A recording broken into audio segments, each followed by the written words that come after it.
La marcha de este sábado en México, convocada bajo la bandera de la generación Z, terminó con actos de violencia. Este lunes, la presidenta Claudia Sheinbaum pidió investigar a quienes realizaron estos actos y si cuentan con algún tipo de financiamiento de alguna agrupación. La movilización fue contra la inseguridad y la corrupción, inspirada en otras protestas de la generación Z en varios países, incluida Nepal, que terminó con la renuncia del gobierno. En la capital mexicana, además, contó con el respaldo de opositores y reunió 17,000 participantes, según el gobierno local, que reportó al menos 120 heridos, entre ellos unos 100 policías. La presidenta Sheinbaum agregó que un grupo muy violento se lanzó directamente contra los agentes, según la mandataria, para provocarlos y dar una idea de represión. Vamos a escuchar parte de lo que dijo esta mañana la presidenta. No, aquí hay libertad y quien se quiera manifestar, que se manifieste pacíficamente. Lo que estamos en contra es del uso de la violencia. Eso no ayuda en nada a nuestro país. Lo que pasó con esta violencia en contra de la policía no es explicable. Entonces, claro que se tiene que investigar quiénes son estos grupos y trabajar junto con la Fiscalía de la Ciudad para que haya toda la información. Vamos a analizar esto y otras cosas con el analista político Gabriel Guerra. Gracias, Gabriel, qué gusto saludarte. Estamos ante, una manifestación que ha generado mucho. No es la más grande que se haya realizado en México, no es la más pequeña tampoco. ¿Fue una manifestación o fueron varias al mismo tiempo? ¿Qué podemos entender de esto, Gabriel? Mira, Mario, es muy buena tu pregunta. Yo creo que fueron varias que confluyeron y creo que se están juntando varios factores. Por un lado, la indignación por el asesinato del alcalde Carlos Manzo, que fue un hecho muy traumático y que yo creo que nos recordó a todos la vulnerabilidad frente al crimen organizado. Por otro lado, tienes a grupos opositores tradicionales que son los que consistentemente han salido a las calles a manifestarse en contra primero del gobierno de López Obrador, ahora de Claudia Sheinbaum, y después tienes a este grupo de reventadores, yo ni siquiera les llamaría provocadores, de reventadores que van abiertamente a buscar la confrontación, que van abiertamente a buscar un choque violento y que generan pues escenas como las que hemos visto en que lo mismo tienes excesos de la policía que hay que señalarlos y hay que condenarlos, pero también actos de agresión muy orquestados, Sí. Mario, en que claramente vimos a un grupo, no sé qué tan representativo, que estaba buscando provocar y generar actos violentos. Ahora, también vimos como pocas veces, una postura mediática que marca un poco la polarización en la que estamos viviendo. Digamos, prensa oficialista, tratando de buscar las grietas entre la narrativa de los manifestantes, mientras la prensa opositora, pues teniendo una posición muy clara frente al apoyo, ¿no? Sí, y creo que esto es, mira, muy importante resaltar el papel de los medios acá. Aquí, en primer lugar, tienes bueno, a medios que están tratando de ser objetivos o a comunicadores que están tratando de ser objetivos. Después tienes a quienes abiertamente toman partido y bueno, hay algunos que incluso fueron promotores abiertos de la marcha.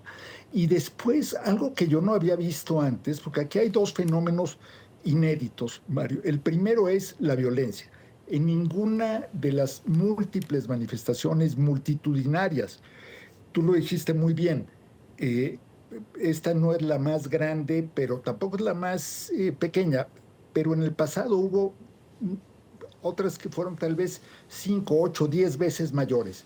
Nunca se habían dado actos de violencia. La otra cosa que yo no había visto es a cuentas en redes sociales de, pues vamos a llamarlos, no sé si influencers o personajes comerciales o con intereses económicos, pienso en Alex Jones, por ejemplo, pero muchas Sí. cuentas de Estados Unidos amplificando un mensaje, además, eh, falso, erróneo, hablando de que había caído el Palacio Nacional, hablando de una revuelta masiva, comparando esto ya.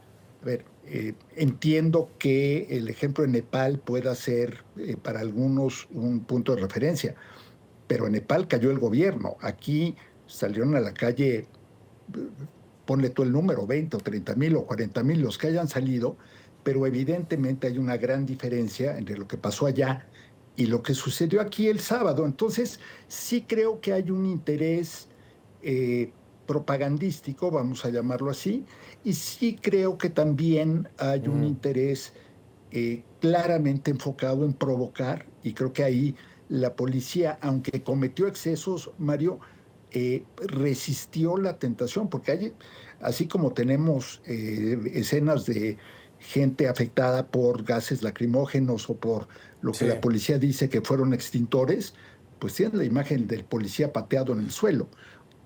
Entonces, en fin, Ahora creo que que hay una. mencionabas, perdóname, sí, mencionabas algunos actores externos que estuvieron siguiendo la marcha, muchos de ellos vinculados también al movimiento MAGA en Estados Unidos.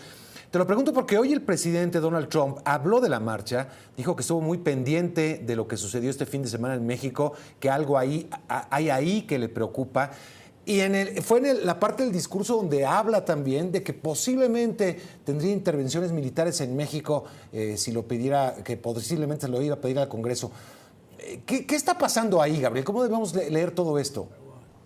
Mira, en el caso de Donald Trump, yo creo que tenemos que primero recordar que este ha sido el tono de Trump y ha sido el estilo de Trump desde que llegó, bueno, desde mucho antes de llegar a la presidencia. Podríamos hablar de 10 años, Mario, pero ahora ya en su segunda etapa como presidente, con mucha frecuencia ha hecho declaraciones que son, pues vamos a decirlo, alarmantes.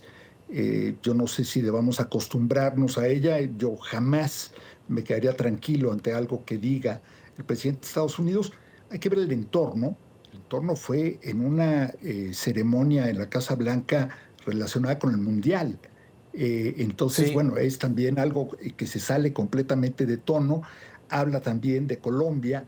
En fin, es esta otra vertiente del anti-Trump, ¿no? El primer Trump que vimos tan retraído, tan unilateral, tan enfocado en lo doméstico, pues queriendo, hoy lo llama un editorial en el New York Times, muy bien, ya no es la doctrina Monroe, es la doctrina Donroe, ¿no? De Donald. Ajá. Pero bueno, preocupante que se exprese así, pero creo que al final del día Estados Unidos ha recibido colaboración concreta específica de parte de México en materia migratoria, en materia de seguridad. Mario, me parece que se estaría dando un balazo en el pie el gobierno estadounidense si decidiera cruzar esa línea que ha marcado México como la única línea eh, no negociable, que es la de acciones militares en territorio mexicano. Bien, volviendo al tema de México y esos vasos comunicantes que ya has expuesto también con lo que está pasando en Estados Unidos, ¿crees que esta fue una oportunidad como pocas ha tenido la oposición en México en los últimos años, que parece que da la impresión de que no han sabido cómo sumarse a una causa? El asesinato de Carlos Manso, la coyuntura que se da es como un buen pretexto para subirse a esto por parte de la oposición. Sí, mira, la oposición desde 2018 no ha logrado encontrar un discurso homogéneo, no ha logrado cohesionarse en torno a algún tema más allá del rechazo a la 4T. El caso de Carlos Manso, por supuesto, es emblemático, por supuesto, provoca zozobra, provoca indignación. Entonces, era un muy buen pretexto. ¿Qué falló a mi juicio? Primero, en lugar de convocar una marcha genérica en que cupieran todos, se pretende convocar bajo esta bandera, pues un Bien. poco etérea de la generación Z. Llega de todo un poco, no hay oradores, no hay un pliego petitorio sólido. Evidentemente, muchos de los participantes pues ya no son generación Z, son generación triple Z o cuádruple, Sí, sí, sí. ¿no? Entonces, hay allí un desfase narrativo y creo que el error del gobierno y de Morena ha sido quererlos encasillar a todos en la derecha, porque les estás dando tú solo, tu gobierno, les estás dando ya un espacio en la narrativa. Y creo que es un error ante una opción tan dividida, tan desacreditada, que, digo, los resultados hablan por sí solos, Mario, en los últimos años, darles un espacio y un lugar y un denominativo me parece un error grave del gobierno. Pues qué interesante, Gabriel. Gracias como siempre por darnos tu opinión aquí en CNN. Gracias y hasta pronto. Mario. Muy Gabriel Guerra.